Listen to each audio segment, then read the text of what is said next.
Ladies and gentlemen, boys and girls, welcome back to Basketball Conference, the ACC Football Podcast. My name is Joey Weaver. He is Mike McDaniel. Mike, it is that time again. It is team preview season. We got to talk about the Canes a little bit, and there's only one person we could possibly think to bring in that could tell us about the Canes in proper Basketball Conference fashion. Cam Underwood, State of the U. This is a special occasion because not only do we get to preview Miami on the evening of August the 2nd, but we also get to make fun of Florida State extensively at the top of this podcast due to events that happened today. And when the listeners get this podcast, it's going to be like mid-August, so they're well aware of what's going on. But we get to kind of react to this almost in real time. This happened a few hours ago with Florida State basically trying to declare that they're leaving the ACC without being able to do a damn thing about it. And Cam, as a Miami alum, you hate Florida State, so you're perfect for this discussion as well. Yeah, man. Glad to be here. Always good to see you guys. And, talking about the Canes is something that I love. And then, dumping on Florida State, is also something that brings me great joy. And I'm well practiced at. So getting to do both of those things with two of my good friends, I am here for. So, yeah, man, let's, tee it high and let it fly. For those unaware, we're recording this, and why would anybody be aware? We're recording this the evening of Wednesday, August the 2nd, and it's funny because we're recording this just a handful of hours after Mike and I recorded the Virginia Tech preview with David Cunningham. And the thing about that is that we got done recording, and then within about an hour, I had a text from Mike of like, oh boy, realignment, the whole thing's going down. I was like, what? Open up Twitter. It turns out that Florida State had like a Board of Regents meeting or something, and there was some leadership from Florida State and some Board of Trustees members. Joey, not to cut you off, but like the first part of that meeting apparently was just like passing budgetary stuff, and all the reporters on the call who got the link were like, okay, so did they just trick us into watching them approve a budget that included some private planes? And everybody's like, oh, you know what those private planes mean? It means that, you're going to use them to send your non-revenue sports across the country. That was like the running joke on Twitter until Florida State's president opened his mouth. And I'll be honest with you, Mike, I don't actually know how the whole order of events happened, but all I know is all of a sudden I open up Twitter and I'm just flooded with quotes from various Florida State related people about basically puffing their chests out about, we're going to be leaving the ACC, and we just can't stay competitive if we're not making more money, and a whole bunch of nonsense that just look. Maybe we're making Florida State fans feel better about themselves, and maybe we're kind of this feels a little bit like a pep rally situation more than like an actual practical discussion of their tactical plan here. This is just a lot of. They were just talking, we're going to do this and we're ready to do this and blah, blah, blah. And I said this, while we were getting, just chatting it up before we hit record, which we do for usually 45 minutes, an hour, just letting you guys behind the curtain, These are friends of mine and, we get together and we talk. We catch up. But, yeah, exactly. But like I said then, basically Florida State, if y'all feeling froggy, then jump. But first of all, where are you going to go and what are you going to do? You know what I mean? They're like, hey, we're going to go. Hey, we're talking about it. Talking about it. Don't talk about it, be about it. And you're going to drop that $300 million and have the grant of rights with the ACC that goes until, 5 ever, so you're not going to get that. You're not going to get out of that. They will let you out of the conference, but your grant of rights is going to stay with them. They would be pay that, baby. Right, they're still going to collect the money based upon wherever you're playing. So thanks for that. And it's just you're just selling wolf tickets, bro. You're just blowing hot air, which apparently, that's apparently what they do up in Tallahassee. That is the state capital. So all of the filibustering and politicking that goes on up there. This seems just like an extension of that. But they're just talking to talk and hear their own voices and I have a great voice, and I know y'all love listening to it, but, they don't, so, shut it up.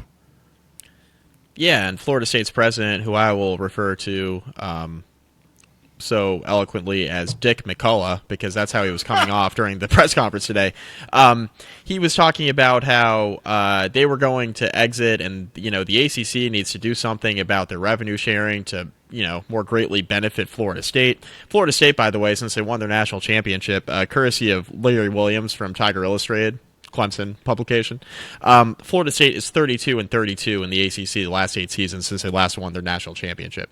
So, and Joey tweeted this as well, and I just want to bring this to light.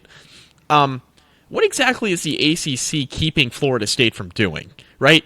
Because if I'm not mistaken, the ACC champion, 2 out of the last 5 years, the ACC champion has gone on to win the national championship, right, in Clemson, and they appeared in another national championship 6 years ago. Like, the ACC has been fine. They've been in the college football playoff. They've won national championships. It just hasn't been Florida State since 2014. Joey, like, what exactly is the ACC keeping Florida State from doing? That was your question, and I think it was a good one. Yeah. It's, we were talking about how there's like a million Simpsons references that can be made at any point. Florida State feels a little bit like they're that one where is it Bart or Milhouse or someone's riding a bike and they reach down, they stick a stick in their spokes and immediately fall off the bike and they're holding their knee. That's Florida State right now. Like, nobody's keeping y'all from doing anything. Like, you have every gift in the world to take this on and to be the best team in this conference, and you haven't been. We're going to act like that's because of your TV payouts? Right. Sorry to cut you off, but Florida State has always had such an inflated view of self, and I said it when, they tried to call it like what the Magnificent Seven of the schools who were looking to get out. Oh, yeah. I mean, with respect to other schools in the conference, which means basically I'm about to kind of down you guys because you're not on the level. The 4 schools that matter in this conversation, which is really about football, are Miami, Florida State, Clemson, and North Carolina. Yep. And you can debate the Carolina if you want to, but I wouldn't. But it's from those a 4 brand and interest everybody standpoint. else. The brand interest. Yep. Come on. You know what I mean? Agreed. And then they're like, oh, well, yeah, we're going to tag on. Shut up. No, you're not. Stop it. No. And even before or considering that, Florida State views themselves as just a measure beyond any of the other institutions in terms of from a brand perspective and everything. And you know what? There may have, at a time, been truth in that. With Bobby Bowden and all those consecutive top 5 finishes and things, even though during that same run, Miami won multiple national championships at the expense of Florida State. And that's how we grew our brand and things like that. Howard Schnellenberger rebranded from the M to the U and all these different kind of things. But I could have seen during the peak of the Florida State run if they were saying, okay, we are bigger, badder than everybody else. Our brand is stronger. So, this is why we should be valued as such and all these kind of things. And, they ran the ACC for all those years, and everything until, that one Thursday night in Virginia with Warwick Dunn, who watching that game, as a teenager in Michigan, I thought he scored. But, okay, cool, fine, whatever. They ruled him short and they lost that game. But this is not then. So now is not the same. So I think that there's just a lot of hot air bravado. I think that they are misinformed as to the delusions of grandeur that live in their own head. Not saying that Florida State is not a top tier brand, it is, but so too is Miami, so too is Clemson, so too is North Carolina, and that is where for me it's like, shut it up. And for everybody, I even saw, so from the Miami perspective, I saw there were a few people who were saying, I wish that Miami were as loud and vociferous about wanting to get out of the conference and things and blah, blah, blah. I'll go back. When we hired Dan Radakovich, 2-time degree holder from the University of Miami, who worked at the University of Miami before leaving and going to Clemson and helped building up that program, when we hired him back, one of the first acts that he undertook was speaking to the collection of presidents and athletic directors of this conference and putting forward the idea that the revenue from television is not where it needs to be. So I say that to say that literally Florida State stole our rap, stole our flow, word for word, bar for bar. Going about it a different way, but if you look in this iteration in the last 2 years of all this push and all these movements, go back and look it up. If you're listening, I promise you, the information is out there on the interwebs because it lives forever. The first person to bring this to the forefront was Miami Athletic Director Dan Radakovich. So we, Miami, are the ones who put that idea forward. We're the ones who, have started this, and then Florida State said, okay, well, we're going to be the mouthpiece and propagate that, and we're going to yada, yada, yada, yada, yada. So obviously Miami knows that, the ACC has never done Miami a favor, like a single one. The next favor that ACC does Miami will be the first one. You know what I mean? So I know that our time in the ACC is not long. We want to get out, they schedule us poorly. They treat us poorly. You never get the benefit of the doubt on any sport, on any field when you're away from or even in your home, confines here in South Florida. And I can give you example after example. For in 2015, the week after Al Golden got fired, when we lost to Clemson 8-0, that game at Duke where they literally went and called Miami for an ACC record number of penalties, called Thomas Sark in the end zone, even though he clearly wasn't, and that was the game with the return with the 8 laterals. And I know you're going to remember the 8 laterals and everything, but they actively went and they called Artie Burns for, I think it was 2 or 3 consecutive pass interference penalties on that final drive. Man had perfect coverage, literally stopped on one and put his hands up clearly I didn't touch him, he's on the floor, but whatever. Through that one, bear in mind, he's playing on a Thursday night. The day I think it was 36 hours after his mother passed away, God rest her soul. Played through that. You're doing all these things, right? So I say again, I can give you example after example after example after example after example of the times the ACC has done Miami dirty, right? We know that we want to go somewhere else. We're just handling it a little different, version and style than is Florida State. But, some of the sentiments are the same. But, again, I know logically that there are 4 schools at least, Miami, Florida State, Clemson, and North Carolina, with the same or very similar brand valuations. Florida State thinks it is Florida State and the Pips. That is what the ACC used to be. That's not what this current state of affairs is. And, that is the foundation of the thing that really grinds my gears. I was going to say, these other conferences, right, namely, the SEC and the Big Ten, and really, I guess, last week, the Big 12 decided that they were going to be that third conference that was going to try to, throw their hat in the ring and not fold, right? Those other conferences, I think if you polled them, I think would really, really like Clemson over Florida State, right? Clemson's just handling it a different way. You brought this up with the Miami point, and I just want to argue it from Clemson's perspective just because they've won a couple national championships in the last 5 years. Let me argue it from Clemson's point of view. What is the SEC or the Big Ten getting out of Florida State that they can't get out of Clemson, right? They're getting more from Clemson, I'd argue, right? Florida State, okay, sure, maybe they have the basketball program, right? That's a little bit better. And, assuming that all the sports are coming over, right? The revenue, non-revenue sports are coming over and they're all joining the same conference. Maybe historically you have a little bit better basketball program, but this is about football, right? This is about football. And Florida State has one decent year last year. And by the way, I thought they would be the preseason media favorite to win the ACC this year, and they're not. Clemson is. And that surprised me a little bit because I'm probably picking Florida State to win the league. And not everybody, I guess, is of that same opinion, which I found interesting. But Florida State has one decent season last year, right? And all of a sudden you step back in and you're expected and have this expectation to be a pretty good team this year. And now all of a sudden you're going to throw your weight around like you're this heavyweight. To your point, Cam, it's the early to mid 2000s, it's the mid to late 90s. It's a different time now. Florida State won a national championship in 2014 with a generational college quarterback in Jameis Winston, right? And it's been a long time since Florida State's been that good.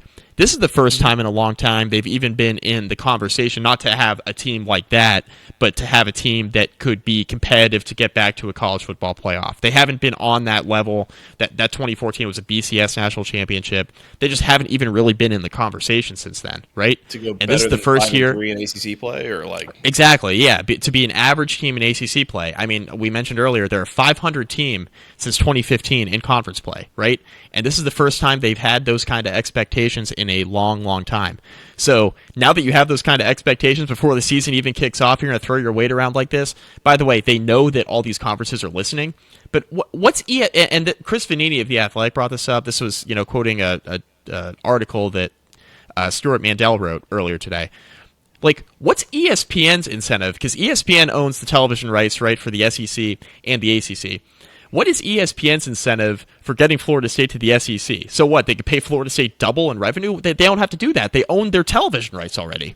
Like, what's the incentive, right? I don't understand what Florida State's trying to do here unless they're trying to get, where are they trying to get to Big Ten? I think the most natural move for them is trying to get to the SEC, and I don't think the incentive for the SEC is necessarily there. I was gonna bring that up. Was, by the way, okay, so Florida State leaves the ACC. Then what? Where are they going? Oh, well, they're going to the SEC. Are you sure? Right. Because, the SEC is basically halfway, three-quarters owned by ESPN at this point. ESPN's been in the middle of layoff city, can't figure out the streaming market. Nobody can. It's starting to seem like there might be a little bit of this TV streaming bubble that we've been talking about. It doesn't sound like there's a lot of desire to commit a bunch of extra money. We sure that there's a spot open in the SEC that, Florida State or Clemson or whoever else would go occupy? Ask the Pac-12, Joey, how that whole streaming thing's going, right? Because they're trying to do that whole Apple TV deal. Like, ask them how that's going. I barely pay Apple TV for Ted Lasso. I am sure as hell not paying it for the Pac-12. But yeah. There's a lot of aspects to this, and I think if you just look at it on the surface and you see some of the comments being made, and the first thought is, oh God, like more realignment. The ACC is cooked, and Florida State's going to the SEC. All that. No. Not that simple. Not that simple, and honestly, I think you're probably being misled. Again, as I mentioned kind of earlier, this whole thing feels like this is a lot of hot air. This is like a pep rally almost. As Cam said, stop talking about it, be about it. Like, they've been talking about this the whole offseason. Like, this is at least the third separate event I can think of that Florida State leadership has gotten on a podium with a microphone, with cameras, press, everyone, and been pretty forward about the idea of we're going to leave the ACC. I really don't think you are, and if you do, I really don't know that you're going to like the results. Where are you going? Yeah, like very, look at me. It's like, okay, well, I'm looking, and then it's it's like a toddler, look at me, and then it's just like I lifted up my right foot and put it back down on the floor. Look at me, Daddy. You saw it. Yep, it was fantastic, Sienna. Yeah, that was great. Okay, look at me, and then you do something else that's very benign. It's just like, okay, we were looking great, well, we'll applaud and proud of you, hey, cool, but like, and that's where I feel that Florida State is. Like, you have to eventually, talk has to turn into action, and. To Mike's point before, like, yeah, they've had one decent year, and it was last year. And look, I'm not going to fault them for beating the teams that were on their schedule, including a putrid Miami team. And they beat the dog shit out of us, my God. But, like, they beat a bunch of bad teams last year. And they ran up against a couple few teams that, like, had a pulse and were halfway decent. And you saw what happened. So, like, delusions of grandeur and there's any little sign of things. Like, think if Miami would have taken this stance in 2018 after that 2017 season with smoke and mirrors and Malik Rozier, in spite of Malik Rozier, which I came on here multiple times a year and said, we're not that good, we're not that good, we're not that good, we're not that good. Got to 10-0 and then lost to freshman Kenny Pickett in Pittsburgh. Hell yeah. The game that literally catapulted him. I mean, I know that he ended up doing other stuff in his career. Like, that game against that team, it was high on the list of his draft profile to become a first-round draft pick later. Like, go back and look at the draft, content. Look at the highlights, look at the conversation, look at the statistics, look at the notes. they went back and said, yeah, he did all these things. He was ACC Player of the Year or near to it and things like that over the 4 or 5 years. But remember that first time he came out and played against Miami? He showed da-da-da-da, right? And then Miami His lost that game. 24-year-old senior year and that one game as a freshman. Right. But Miami lost that game, lost in the ACC Championship game 35-3 to Clemson, and then was about to run Wisconsin out of our own barn in the Orange Bowl. Malik Rozier threw the worst interception I've ever seen to a 6'6" defensive end in a clean white jersey right in front of him because we went the blackout jerseys for that game. Wisconsin and who didn't even make the league, but whatever. But he's right there on like the 15-yard line, threw it right in his bread basket. Interception goes the other way. They ended up scoring and then kind of grinded that game down with Jonathan Taylor and took over because we're fast, big, we're smaller but faster than them, and we're literally running them out of the gym. And then that went sideways. But I say all that to say, imagine that 10-3 season finishing the way that it did against teams with pulses, right? And then the University of Miami taking the same public stance after that season that Florida State is taking now. You would have looked like y'all are out of your ever-loving minds, right? It would have seemed maybe a little disjointed, right? It would have seemed like something that's like, maybe we want to see a little bit more consistent output from y'all, Miami, who have not had a 10-win season since 2003 until 2017, before we recoronate you as the U, getting towards the 0-1 team to, 89, 87, all these other years. That would have been reasonable, and we would have taken that. But for Florida State, for we saying these things of they have not won since and they have only done this since and things like that, saying maybe you're getting a little too big for your britches, they're pushing back and saying no, y'all are being crazy, y'all are being haters. If I'm a hater, then I'm a hater, but I'm also right.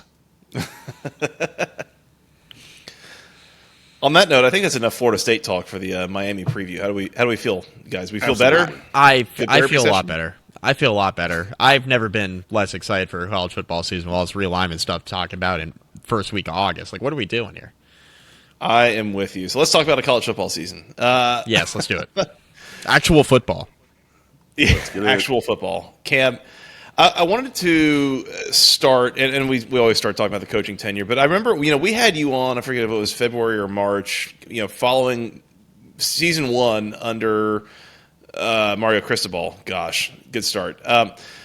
Season 1 Mario Cristobal obviously was rough. It was a bit of a mess and clearly disappointing. You told me, us, the two of us, both, you told Mike too, you told us, he was there, he remembers, you told us that, we asked about success in 2023. And if I'm not mistaken, what you had said was make a bowl game. Success is 6-6, which I personally, truthfully, I was kind of shocked to hear coming from a Miami fan, somebody who obviously thinks pretty highly of the program, has for a long time. To say that making a bowl game would be successful in year 2 was kind of shocking. Do you still feel that way as we go into the season here at this point? In part, yeah. Making a bowl game is a firm requirement. You know what I mean? I don't think that we're going to find many more wins past 6.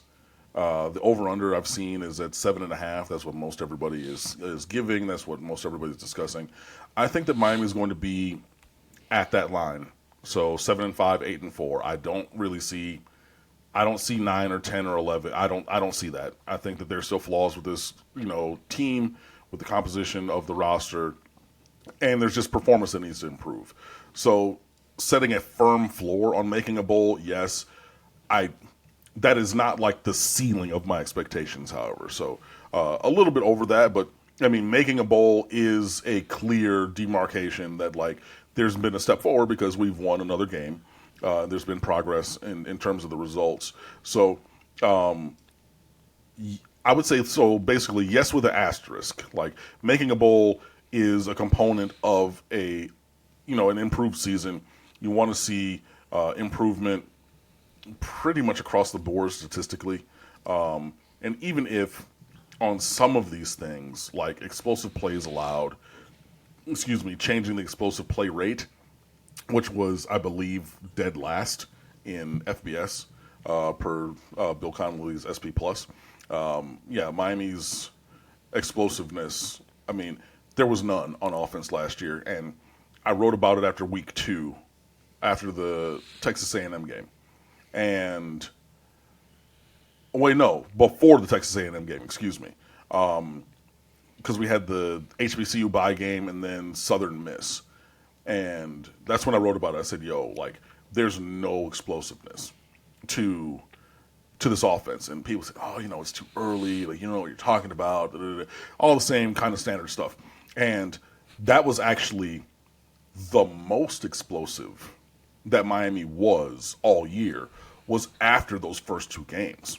It literally got worse and worse every single week, to the point where, like, it was, I mean, it was terrible. Like, I would say, like, you could just, like, go and hand the ball to the ref, and the ref would, like, take a yard forward, and that would be, like, the explosiveness of the offense.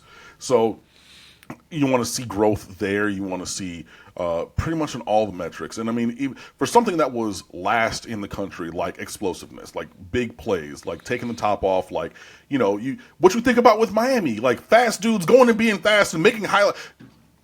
Devin Hester. Think of Devin Hester's highlights.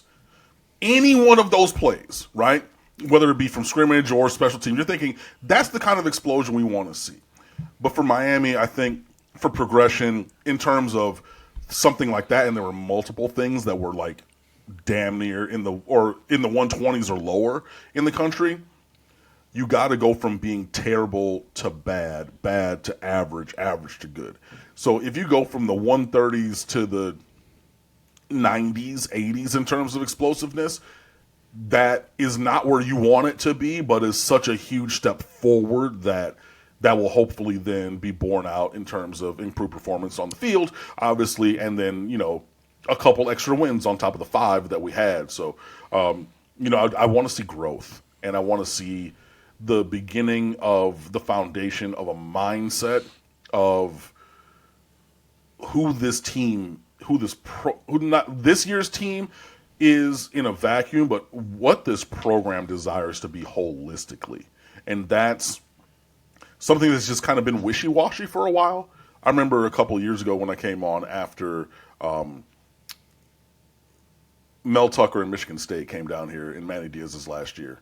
And that was a 3-point game going into the fourth quarter. They outscored us 28-0 in the fourth quarter, blew our doors off.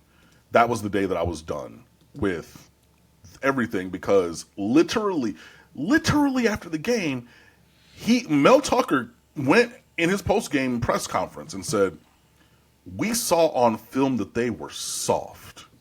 They were not about the fight.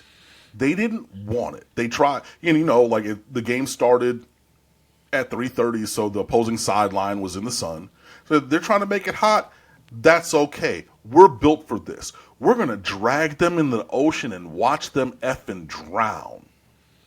Because that's who we are, and that's what we do, and they're fucking soft. And I said, oh, nah, I can't have that, right? And so that's pervasive from a programmatic standpoint. Now, obviously, Michigan State did not embody that mentality or performance since then, but that also speaks to how bad it is that you let them, who's not that good, flex on you like that. So I want to see the beginning of, like, who is Miami? Who do we desire to be? And even if the end result comes up a little bit short, I want to say, look, we went toe-to-toe with Clemson. Even if we lost. And, like, I want a Clemson loss that, well, first of all, I want a Clemson win. I just don't think it's going to happen. That's why I started with Clemson loss, just for everybody who's listening. But I would like a competitive game with Clemson. Because even if you go back to the COVID year, what was the score like? Because it was COVID year, 2020.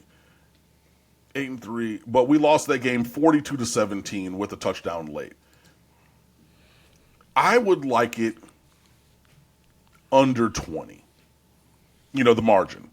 And I mean, like, that 25-point margin is the closest we've been with Clemson in the longest time. So great. That was positive growth. But that was even some smoke and mirrors because we got a couple scores late there. But, like, I want to see, like, a 14-point game against Clemson. You know, like maybe we get a score, stopping a score, and it could be something. And we ran out of time, and we don't have the rooms. But like that, Competitive short in the story fourth long. quarter. Yeah, competitive fourth quarter. But like that's what I want to see from the program. And I think if you get those things together, some improved performances, some growth towards, improvement on these, areas that were deficient, an overall, mentality shift, and, just a really wonderful ethos of this team. You put all those things together, I think that you're going to find 7 or 8 wins. Anything past that, in the regular season. Anything past that in the regular season, absolutely bonus. And I would like to win another bowl game because we've only won one since I've graduated, which is not, or sorry, 2. We won one in 2006 and then one a few years ago with Mark Richt. So, yeah. And I graduated from Miami. Yeah, no, I graduated from Miami in 2004, and we've won 2 bowl games since. So, oh my God. Whoa. Yeah, it's not been great. It's not been great, guys. So I would like to see another one of those at the end of the season also. Man, whoops. You mentioned the Clemson game last year was 40-10. Clemson, for a while there, couldn't really move the ball. Yeah, competitive would be good. Quarterback. So Miami was 101st last year in points per play. They were 90th in the FBS in yards per play. It was a bad offense. We know it. They had issues at quarterback. What's going on at quarterback, Cam? Is it going to be Tyler Van Dyke? If so, what version are we getting? Is it Ja'Carri Brown? Is somebody else? Who's playing quarterback? First of all, it's Ja'Carri. Pretend the U is an A. I don't know why, but it just is. Well, so that's good to know. He has said that, and that is confirmed. So it's Ja'Carri Brown. Okay. Even though it's spelled with a U. Hey, just letting it be known.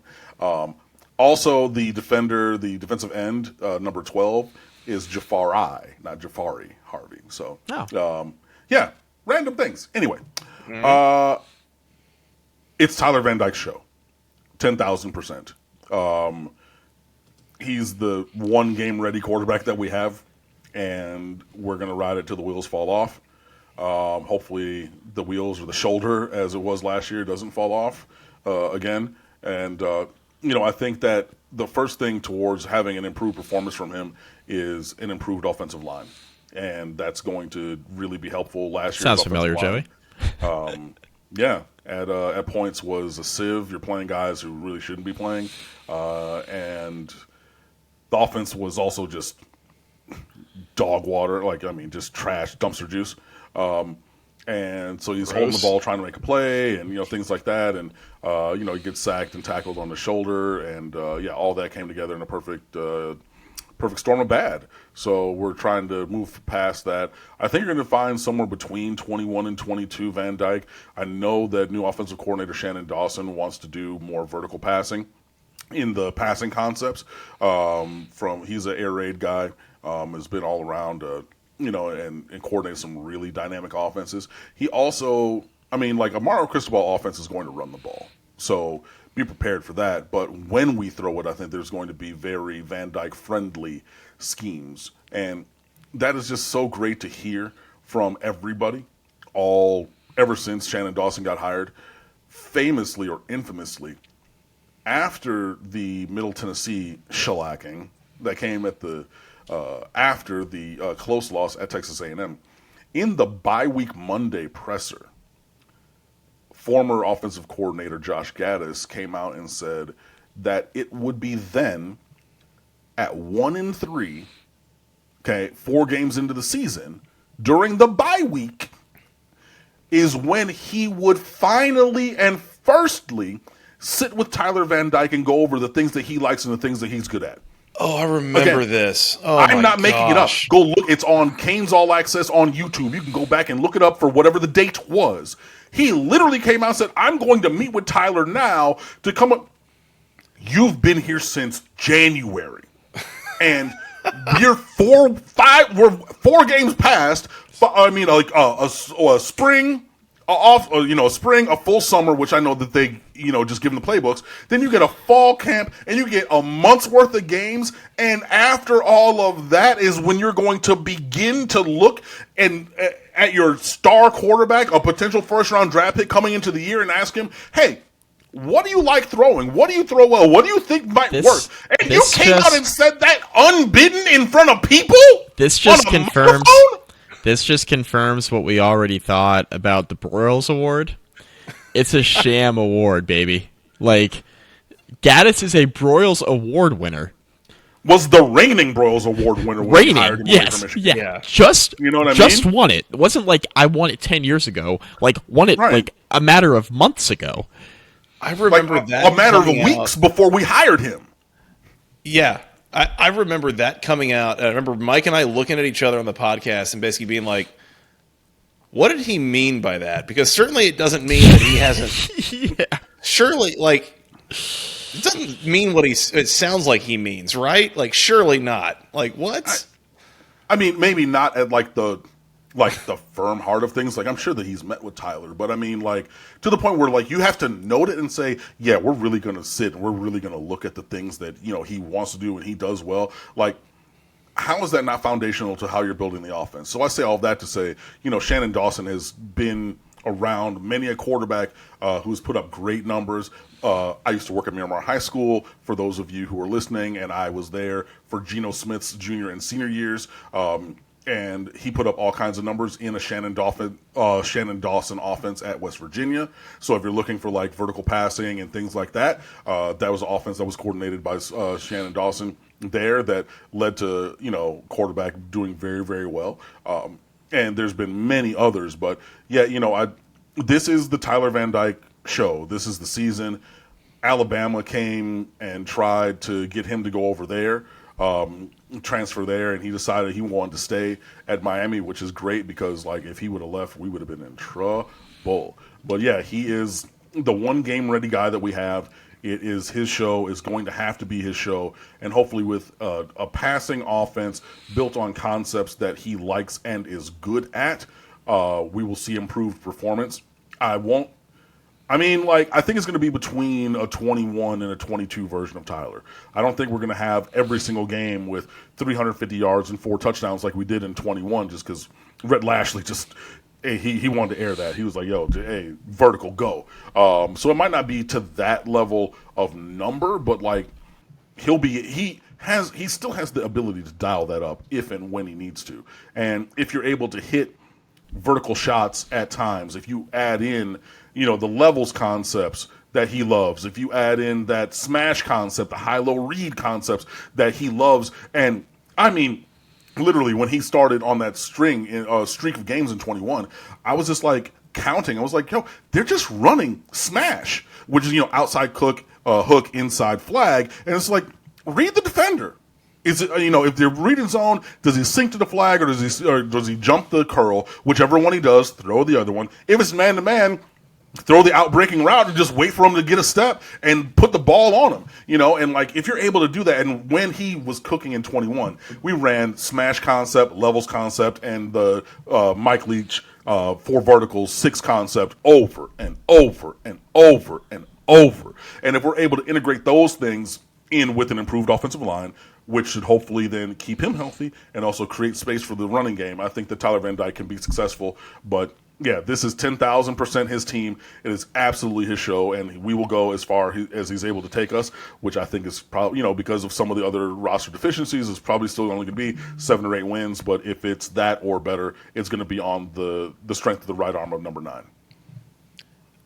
I was going to say, Cam, like, I've watched a small fraction of the throws that Tyler Van Dyke has made in games in college so far, and I feel like I have a pretty good idea of the throws that he likes to make.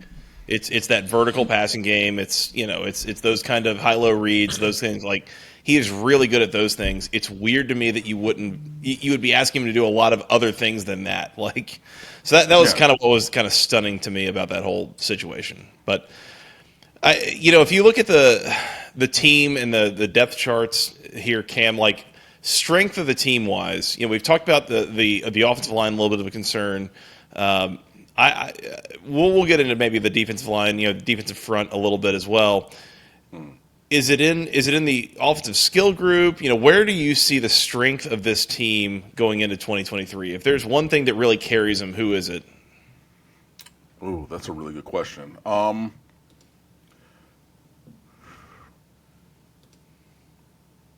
We I would have say, no like, strengths. We have no strengths. no, we have some, but I would say it's probably a trio of elite players really elevates things, and other guys kind of bring their game up to help them out. So, Tyler Van Dyke, like, say what you will, like, he is a top whatever in college football quarterback, and he's going to have to really play to that. I think that you're going to need performance and leadership again from first-team All-American safety Cameron Kinchins, switching his number to his high school number of 5 in the secondary there. And he's going to have to be another elite player, a la, I'm not even going to say like a super-duper all-time greats name because everybody's going to clip that and be like, oh, no. But you guys could that remember, or any, because clearly Miami, we have a billion. You can say, oh, I could be, No, I'm not saying any of those names. That's why I didn't even do it there. You're not going to catch me. But Jaquan Johnson was a game changer in the secondary for the Miami Hurricanes when he was here. 4-time first team all-day high schooler, still in the league playing for the Buffalo Bills now, but like his junior and senior year, he led that team, and he was everywhere. And when you needed, like, if guys broke tackles and they were going to go, for a touchdown, there comes number 4 to make a play. There he comes with an interception. He had a pick 6 here, tackle for loss there, blitzing, all these different kind of things. But Jaquan Johnson did everything for those defenses his last couple of years. I need Cameron Kinchins to have that kind of a season again, because he really had that kind of impact last year, but it was on a bad team. But I need you to continue to have that kind of performance and have that performance hopefully by osmosis raise the level of other guys at his position and others on defense. And then in the third phase, Andres Borregales, continuing the Borregales family kicking dynasty, is one of the best kickers in America. And I think that in a season where Miami is going to play close games, where the margins are going to be very thin, I think him being an elite level weapon from anywhere within 50 yards to just get points. It's like we're gonna kick that long field goal and we're gonna get points here, as opposed to going for it and not, as opposed to punting it on a short field or things like that. I think that is a strength as well. And I know that this is probably different than other people are saying, but if you really center everything around those 3 players on each side of the ball, Tyler Van Dyke on offense, Cameron Kinchins on defense, and Andres Borregales on specials, those guys being stars and playing to an elite level at their position, and hopefully having that elevate the team and their teammates around them, that's really a strength, as opposed to like a positional unit. Weaknesses, offensive line, at least coming into the year, like there could be improvements, like relative to last year, Cam, but like weaknesses on the roster, areas of concern going into the year are who? Offensive line, up front defensively, or just offensive line straight up? No, offensive line is definitely up there. And Cristobal played on 2 national championship offensive lines here, and he's hell bent on changing those things, and including 5-star true freshman Francis Mauagoa at right tackle, which is pretty much a set it and forget it kind of roster move, it seems, because he's already started in fall camp with the number 1 group there. That should be an improvement, but that's an area of concern. Also brought in Javion Cohen from Alabama, who started the last 2 years there, second team All SEC. Brought in Matt Lee from UCF, second team All American Conference at center, could be an All American type player at that position to anchor things. So we've brought in guys to upgrade that line. So. But yeah, heading into the season, that's something worth watching. The wide receiver position is also something worth watching. Didn't really get the impact player we were looking for in the transfer portal. So we really need the development of guys like a Colby Young, which has been seen. Guys like a Shamar Jean, who's a JUCO transfer, as a guy who come in there. Ray Joseph is a true freshman. Robbie Washington's a true freshman at wide receivers. Those are both smaller guys, but also both fast. So you're looking at those kind of dudes to take steps forward as well. On defense, linebacker is the biggest question mark for me. Miami is doing a very good job, especially through high school recruiting, of changing that room from just a visual standpoint. I mean, we brought in 4 dudes over the course of the last year and a half, or the course last cycle, who are all 6'3", 220 and larger. And it just, you're starting to look like the kind of physical group that they need to the point where even, some of the smaller and less athletic guys who are still on scholarship, yeah, we've recruited over you, and we're going to go in this different direction. So that position group on defense is one that's really been glaring for the lack of performance. Also, cornerback. Miami's really changed that room, even to the point where Chris Graves, who was somebody that I was looking to potentially take a step forward, he did take steps forward into the portal and to Ole Miss. So, but we have added so many different guys in terms of recruiting, and especially in the transfer portal. Jadais Richard from Vanderbilt seems like he's really showing out through the summer and the first couple of fall camp practices to shore that up. So, that's an area. And then, obviously, on the defensive line, you're always just going to have different guys coming in there. So you want to see a Leonard Taylor, defensive tackle, continue to prove why he was a 5-star recruit coming out of high school a couple years ago. And then the name to watch at defensive end.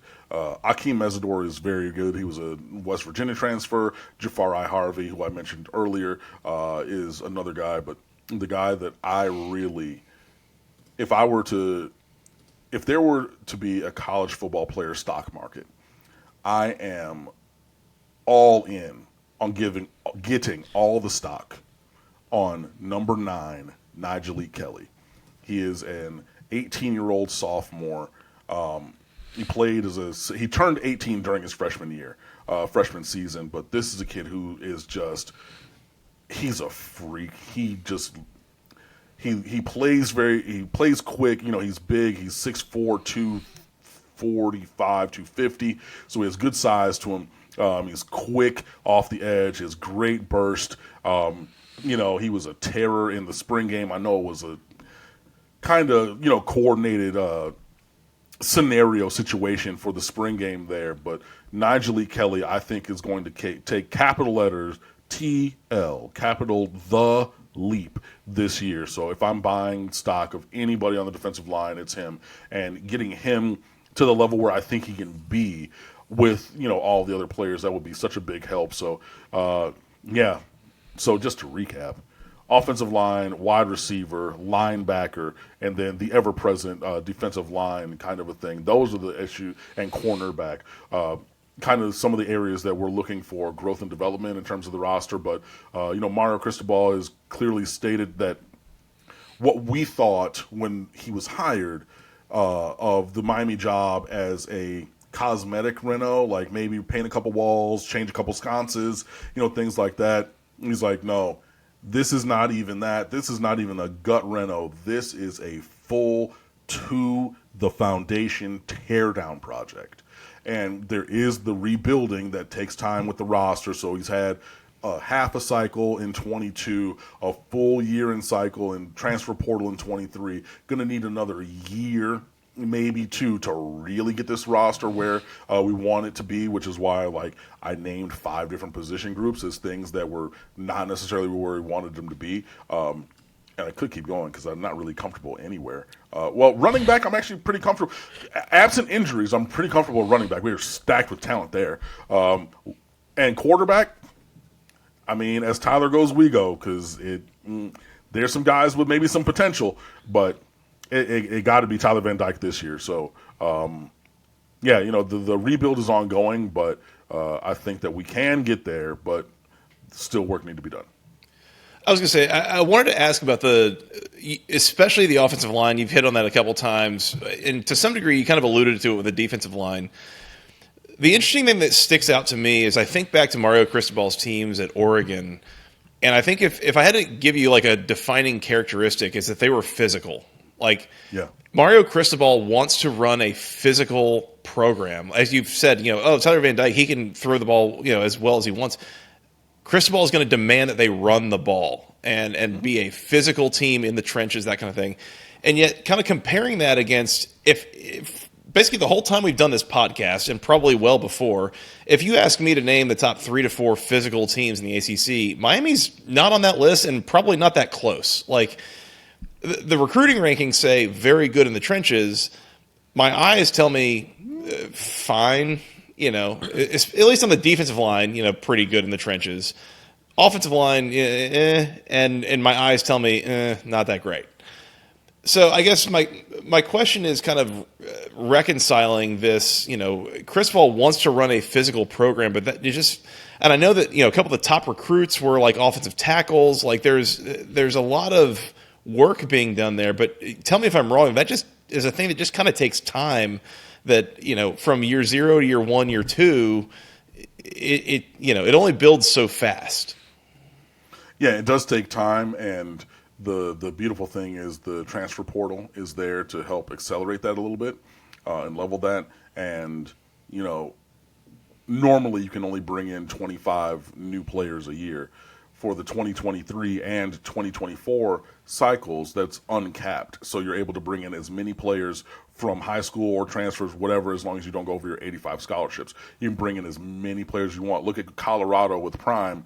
You can see how they're turning 50 new players in there because it's an uncapped year in terms of new incoming players. And Miami's taking advantage of that. So, you bring in a Jacob Lichtenstein, who was a sixth-year guy from USC, who's from South Florida, but he comes back.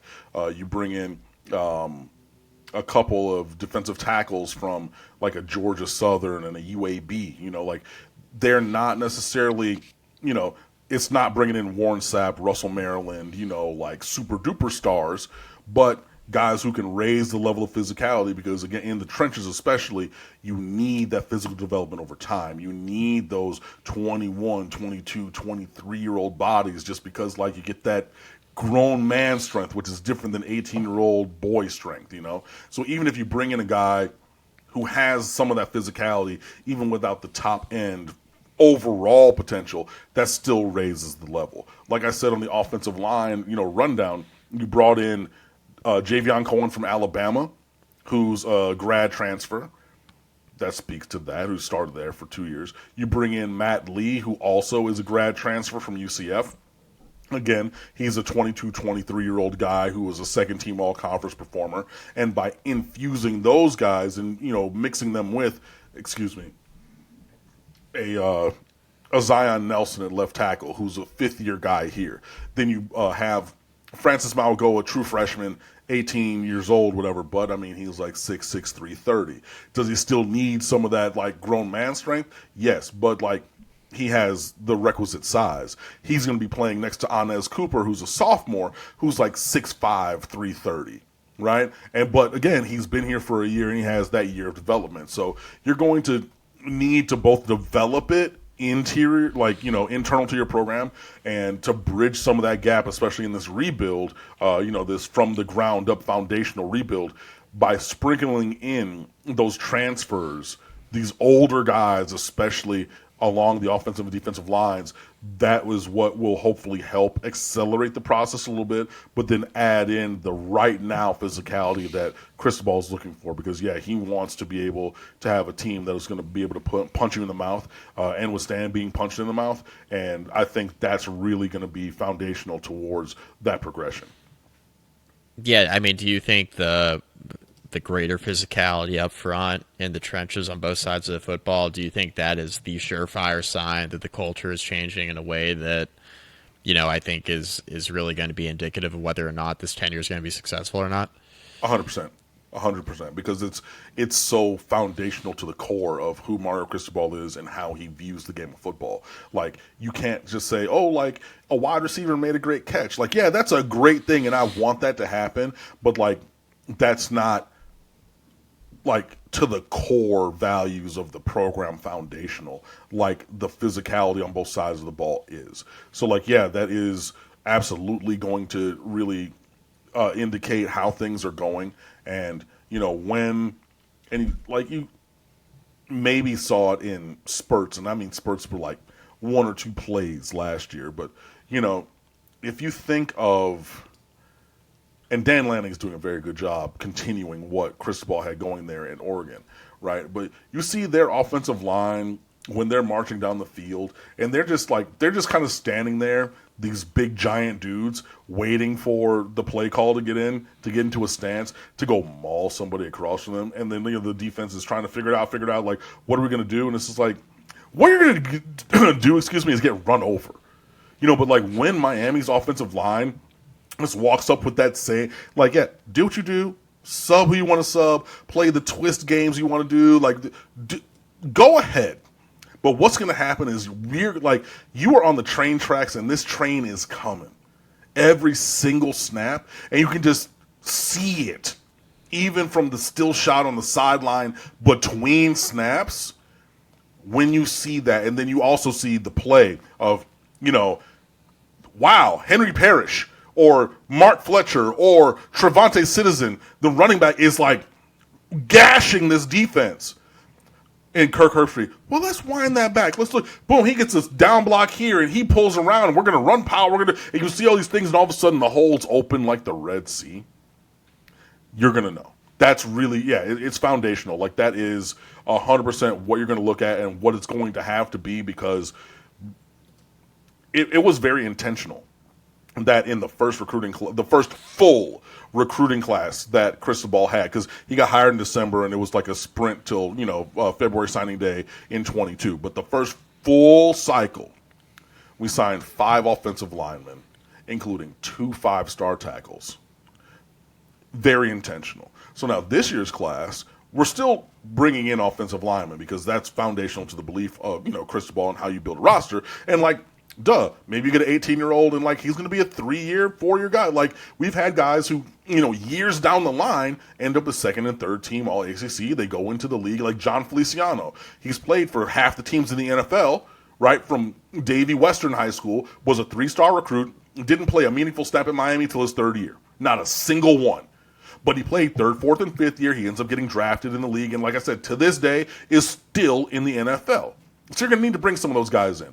But now, in this recruiting class, the main focus is to do the same thing on the defensive line recruiting that we did in last year's offensive line recruiting class, and continue to stack like that. So, yeah, absolutely. You're going to be able to look at the lines of scrimmage and the physicality of the team and listen to, when the other coaches speak. We might not be there this year, but next year, like, man, that is a tough team to play. They are physical. They fight you between, and like, they got some big dudes who are mean and tough. When you start to hear those things from opposing coaches and opposing players, before, when they're doing their film study, after they play Miami, you're really going to get a sense for the fact of this program having flipped over and changed in the DNA in the way that Mario Cristobal really wants it to be. And hopefully that will lead to improved, performance and success. I think that's probably the right way to look at it, right? Is that this is to steal a term from Stephen Godfrey, who I listen to a good amount on Split Zone Duo, it's a little bit the canary in the coal mine, right? Is if, maybe not this year, maybe a little bit next year, but certainly by year 4, if this is not a definitively physical team in the trenches, there is something really wrong here. Like, if Mario Cristobal can't make that happen, there's probably a serious concern there. Let's take a quick second to remind you about Section103.com. It is the internet's premier place for all things wonderful, wonderful Georgia Tech apparel. They have t-shirts, sweatshirts, hoodies. They got a couple of 3/4 shirts. They got buttons, stickers, all sorts of things. Things for men, women, children, something for the whole family. Every Georgia Tech fan in your life can use something from Section103.com. Use promo code GOACC for 10% off your first order.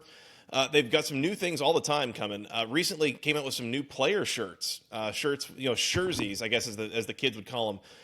Things with a logo on the front, a number on the front, and a number on the back, along with a name. They got shirts for both Zach Pyron as well as Dante Smith, who kind of project to be Georgia Tech's starting quarterback and running back this year. So if you want to support those players, I believe they get some NIL money out of it too. So just keep that in mind for what it's worth.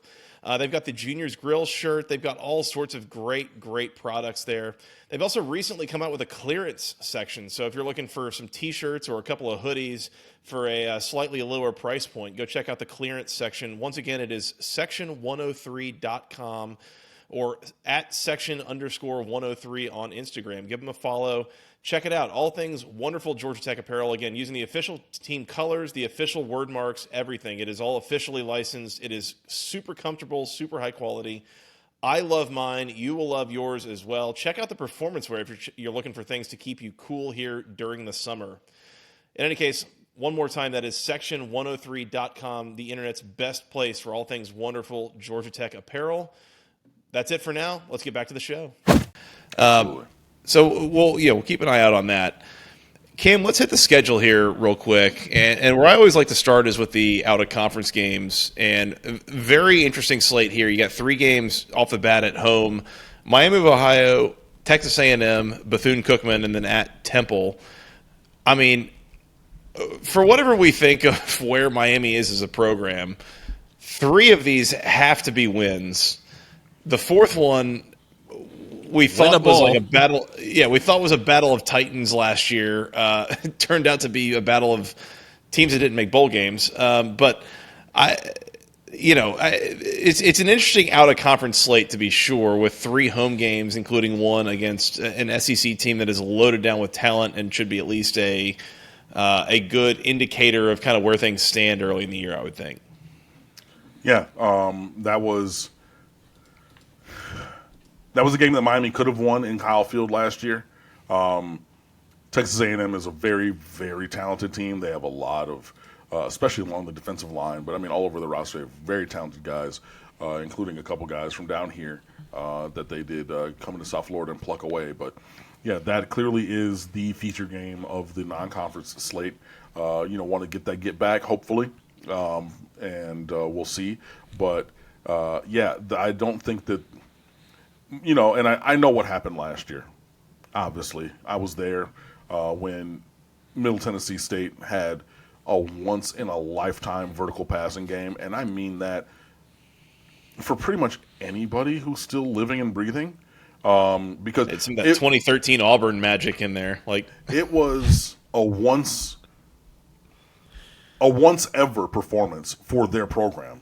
I think that you've only seen a handful of performances in terms of vertical passing and explosiveness, like in the entire history of college football. Like, that was incredible. Let me tell you, that performance was tailor-made for this podcast. Let me tell you. I know y'all, and I listened, and boy, yeah, I was there and I watched the loss, and then I put you guys in my headphones and I heard another loss because, it was.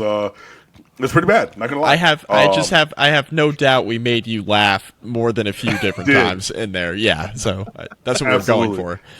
Yeah, no, and that was one of the recordings that I referenced when I came in the middle of the season last year. The hi Cam, yeah, no, I hear it every time, guys. I know, yeah, I was there and I was watching. But yeah, this has to be 3-1, if not 4-0 in the non-conference through the month of September. It just absolutely has to be, and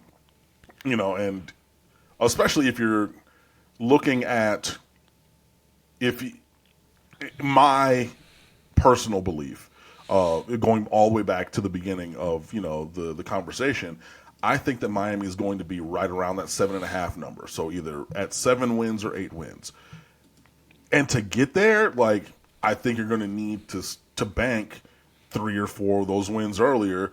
Because as it goes into ACC play, especially with teams that we have struggled against historically, recently, and projecting a couple of games that are probably going to be very challenging for Miami to win this year, you're really going to need to get the wins where you can get them, which I really believe is the month of September.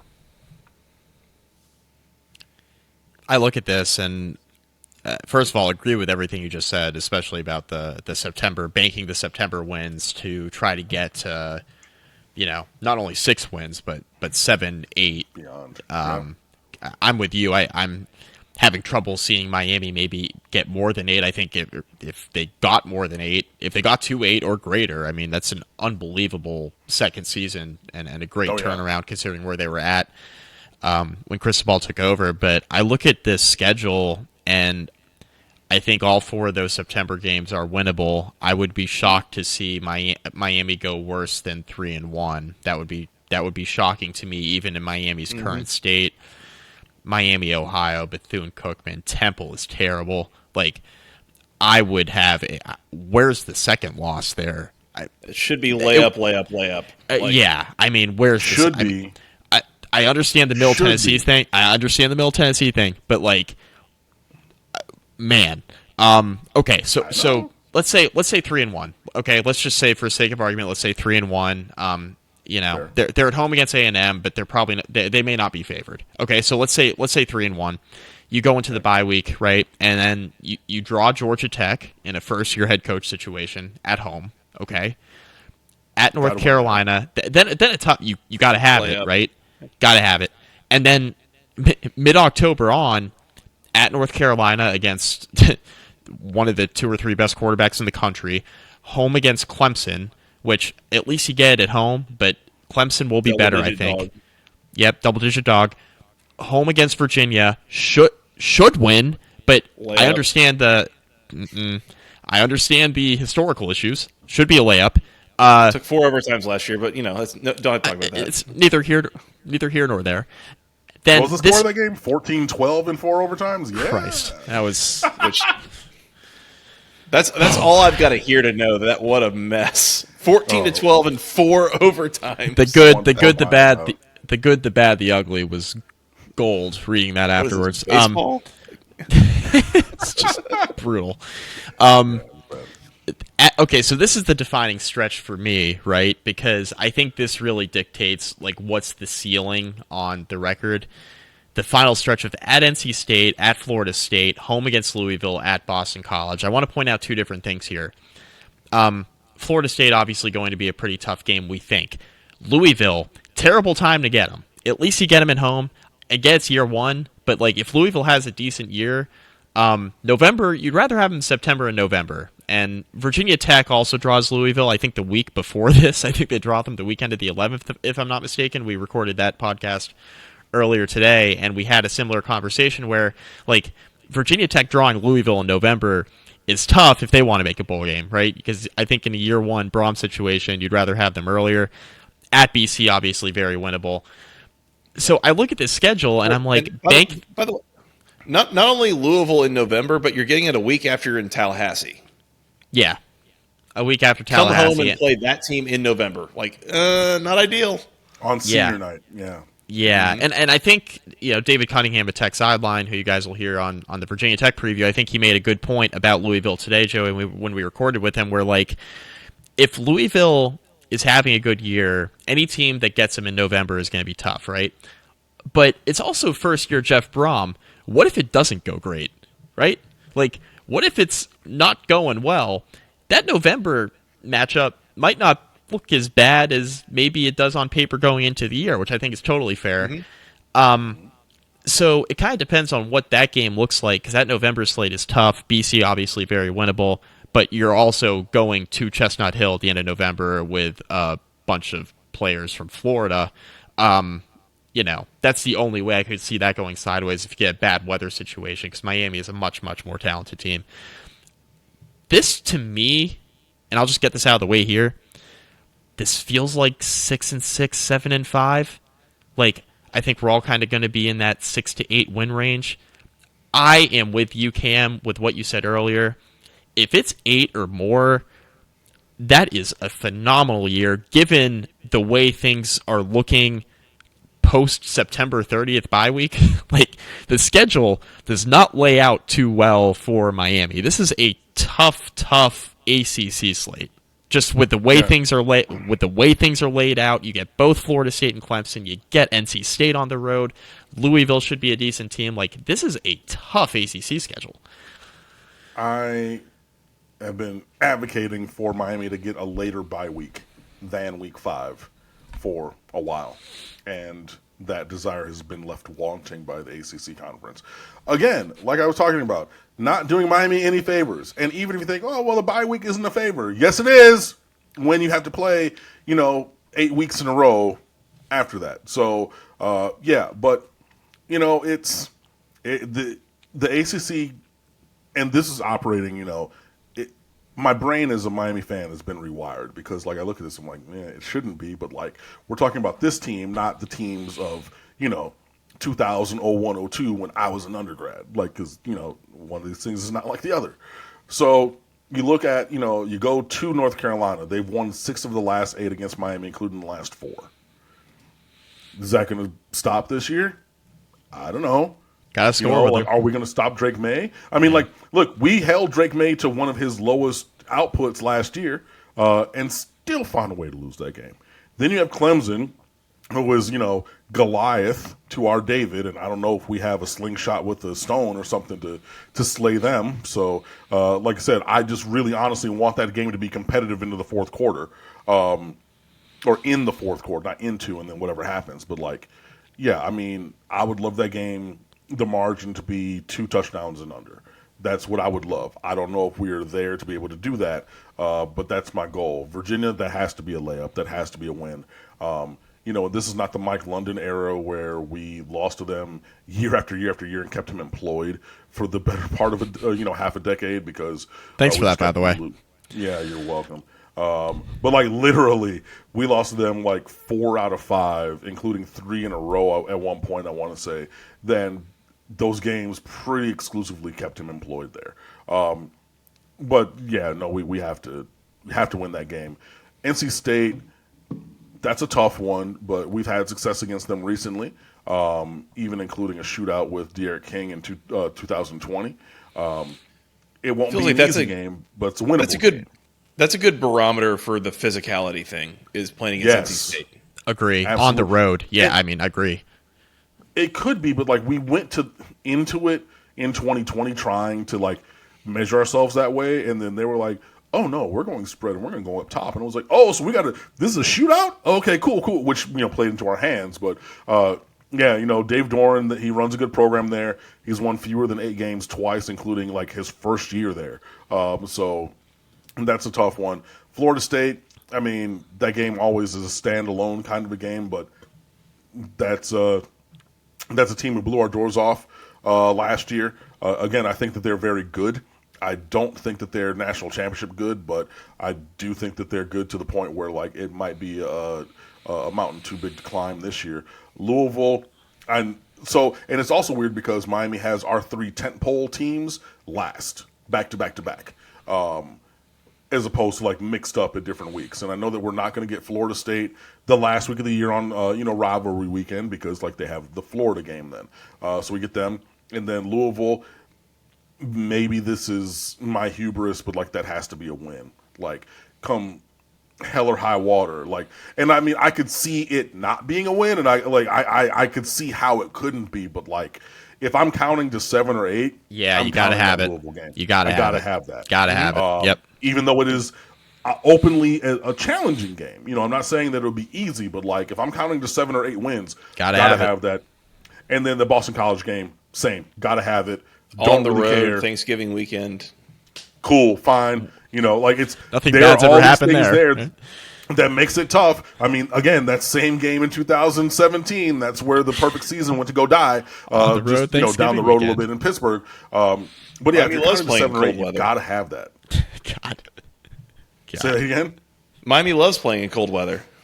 Oh, absolutely. But, whether we love it or don't, you got to go up there, you got to figure that out. And, I mean, against a team that you're so much more talented than, you have to find that. So, I mean, in those – so if you're looking – sorry, Joey – Georgia Tech, Virginia, and Boston College, those are 3 that, I think you can set it and forget it. That means Miami coming into that game with momentum off a bye at home against Georgia Tech. I hadn't looked at the Miami schedule before we started this show, truthfully, and I'm looking at it now. I'm like, that's a loss for the Jackets. They're not going to Miami winning that game off a bye, with momentum, the whole thing. No way. But if you had those together, you take the 3 wins from September. That means from North Carolina, Clemson, NC State, Florida State, and Louisville. You got to get 2 of those 5 to get to 8. I think that that's doable. It is. I mean, I don't know that we're going to do it. Yeah. But it is not outrageous to say in those 5 games, go 40%, and then you can get to 8. Yeah. Now the problem comes in on do you actually win all the games that you're counting as sure wins? Because I think that's where the variance lies, to say, okay, instead of the 8, you're at the 7. But either way, I believe the final result for this team is 7-5 or 8-4 in the regular season. I'm very firm on that. I think it's such a small percentage chance that you're going to have a record that's an outlier either way of 7-5 or 8-4. And Joey, I'll cede the floor to you so you can kind of get into the details. But like, I don't think I officially, I kind of sidestepped it. I was like, 6-6 or 7-5. I'm going 7-5 because I think they go 3-1 in September. I think Miami beats Georgia Tech, Virginia, and Boston College and wins one other random one. And the two I'm looking at is at NC State or home against Louisville. Because I think Florida State's a loss. I think Clemson's a loss. I think Carolina on the road is going to be really tough. I think 7-5 is where you get there. And even if you lose a random one against, like, say you lost to Georgia Tech or say you lost to Boston College, I think on the road in November is definitely more likely than losing at home to Virginia at the end of October. Like, even if you lost a random one there, I still think Miami can pick off one against Louisville or NC State, kind of one that maybe on paper looks like a tougher game, but I think they'll pick one of those off to get to 7. Getting to 8, I think, would be pushing it for me, just because I think we have to assume Miami's going to win the games they're supposed to, and I'm of the opinion of, like, prove it to me, right? Because we just haven't seen it consistently, so it's just like, hey, prove it before I can, like, see it. But I mean, it's definitely possible, Cam. I think you laid out a good argument for it. And I think that the path that you mentioned is like the path to get to 8. I just think that Miami probably loses one of those that they probably shouldn't lose. And if they lose 2, then I think you're looking at 6-6. But a 6-6 floor, if it's worse than 6-6, it would shock me just because of the pure talent gap between Miami and the non-conference schedule, especially. I mean, God, they better get to 6. I mean, Jesus. But you guys made a good point, though, that this is a tough schedule, right? Like, if you go look at some of the SP Plus projections, there are 4 teams in the ACC that are projected higher than Miami, and they get all of them, right? It's Cam. Sorry, they get all of them. I mean, you get Clemson, Florida State, North Carolina, Louisville, NC State, not that far behind, like. Basically, all the teams in the top half of the ACC that were in the media projections that aren't named Miami, pretty much all of them you're playing in this schedule. Yeah, that's not ideal. Number one. Number two, I feel like I make a lot of really insightful comments on this podcast from time to time, Mike. And one of them is, I think that this schedule will be defined by the final 7 games that they play this year. Oh, by more than half the schedule? Who would have thought? I just, I look at the stretch of starting. Throw the Georgia Tech game out in early October. Start in mid-October, and you got at North Carolina, Clemson, Virginia, at NC State, at Florida State, Louisville, at Boston College. The sequencing is so bad. It's getting terrible. Louisville after the road trip to Tallahassee, and then turn around and going on the road to Boston College the weekend of Thanksgiving. In 6 days, by the way. Short week also going to Chestnut Hill. This doesn't set up well. And if I'm making a record prediction, I think I'm probably going to go 6-6. I agree. 7-5. I think definitely. I could easily see that. Right. Like the games I would be stunned if Miami lost are Miami of Ohio, Bethune-Cookman, Temple, Virginia. Those are really kind of it. I think they should be favored comfortably. They should win against Georgia Tech. Stranger things have happened. Certainly could win against Boston College, like that kind of thing. But Cam I think mentioned the win total is 7.5.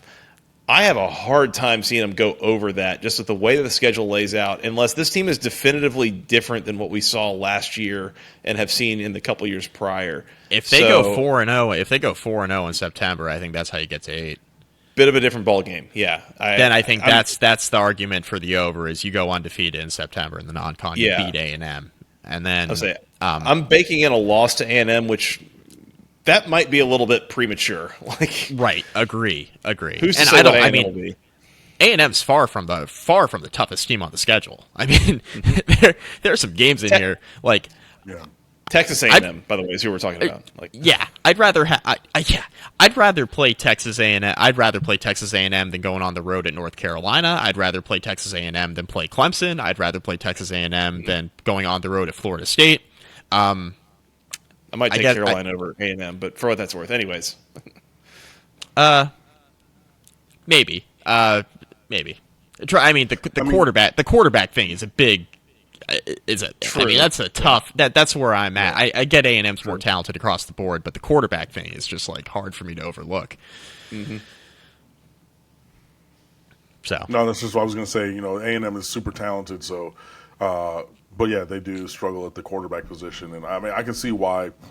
You know, you would pick either way on like ranking them in terms of the top games. So yeah, I mean, let me ask you guys, outside of obviously the big two games, which are the top 10 preseason ranked teams at Florida State and home against Clemson. What would be your number 3 game on the schedule? Is it A&M? Is it North Carolina? Other? I think it's at Carolina. I'll take A&M. Or A&M. I'll take A&M. It's one of those two, I think. Yeah. That's another example of a team that talented, not highly functional. Who knows what the Bobby Petrino ad does to that offense or doesn't do? We don't really know. But it'll be something. We saw it last year. We've talked about it a little bit. Is the physicality thing? Like, if nothing else, they will line it up and try to 3 yards in a cloud of dust down your throat all night long, kind of thing. At the very worst, can Miami hold up to that for 4 quarters? I would rather take my chances with that. The Miami secondary against Drake May versus Texas A&M and that physicality on both sides of the ball all night. Yeah, no, I agree. Okay. I agree. All right. So, but one of those two for sure.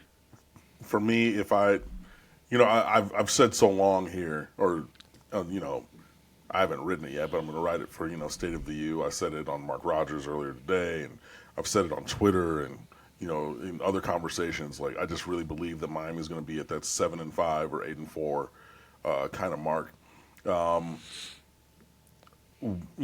15 times bidden, 16 times shy, I guess. I'm going to lean on 7-5, so a 2-game improvement. And anything past that is house money, man. That's just absolute gravy.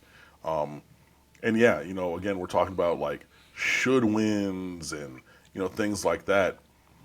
This team really, and years ago, I would say, 7-5 proved me wrong, kind of to like buck the trend, because like Miami is so much more talented than these teams, and you would think like 9 or 10 wins is what it should be based upon the talent in the roster. But like, really, honestly and truly, I believe that this team still has growth in front of it. I know that this program does. I know that the roster is still being reworked. I'm going 7-5, and anything above and past that is really just house money, gravy, all that. And I would love it if we had some of that, but I'm not necessarily sure that we're going to get there.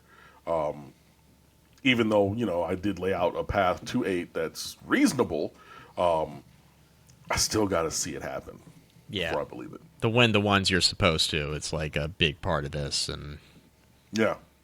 I think if they do that, it's a really good sign, though.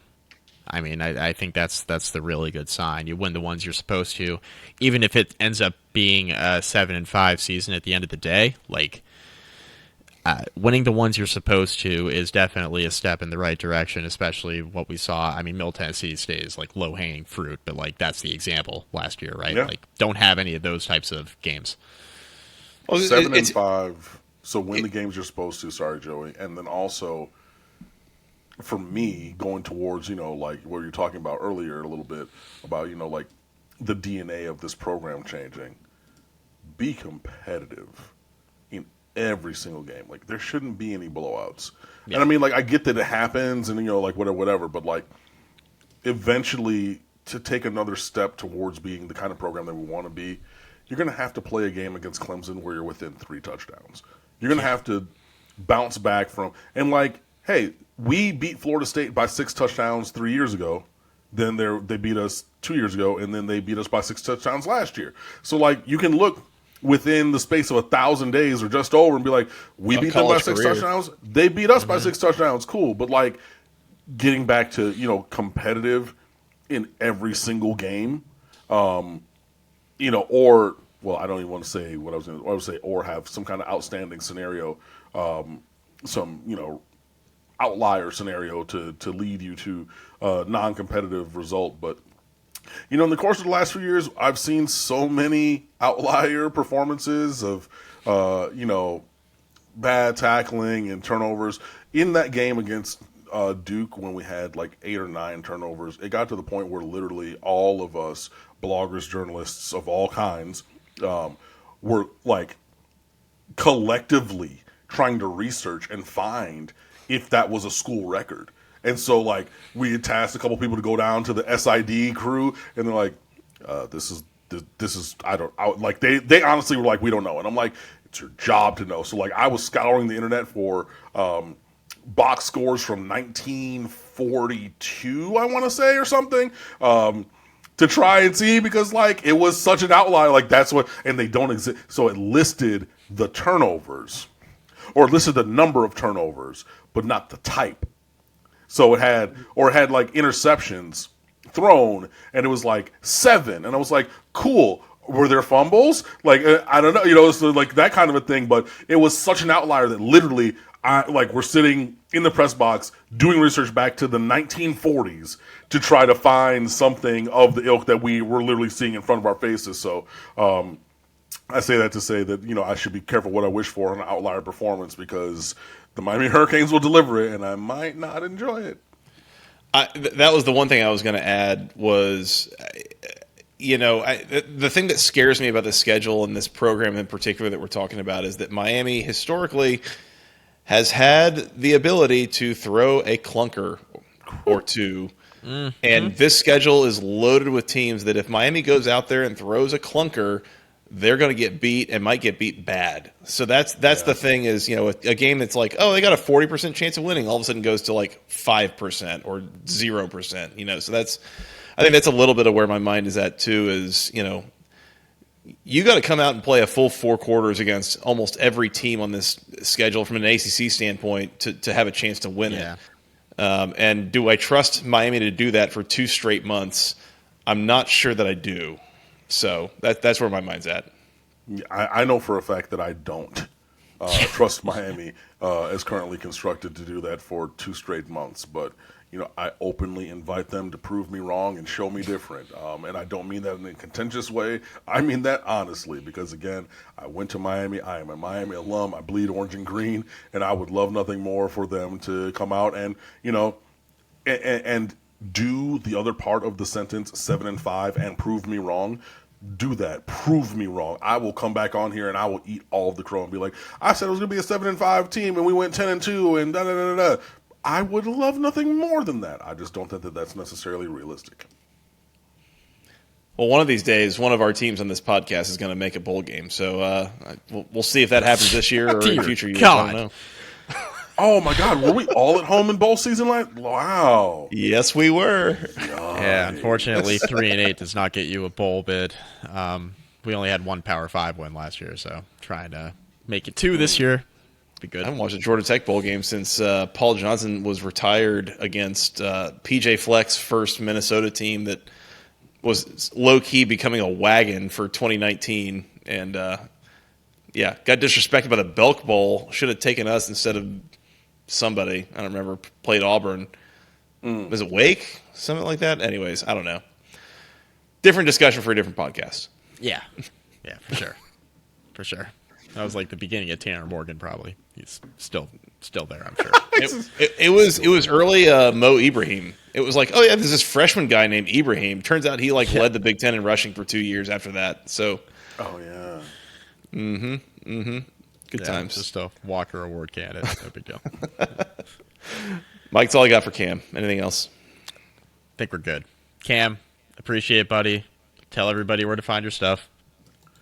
Yeah, man, always fun to be here with you guys. Managing editor of stateoftheu.com, so please come on over and fan with us there and on all socials. We are at the State of the U.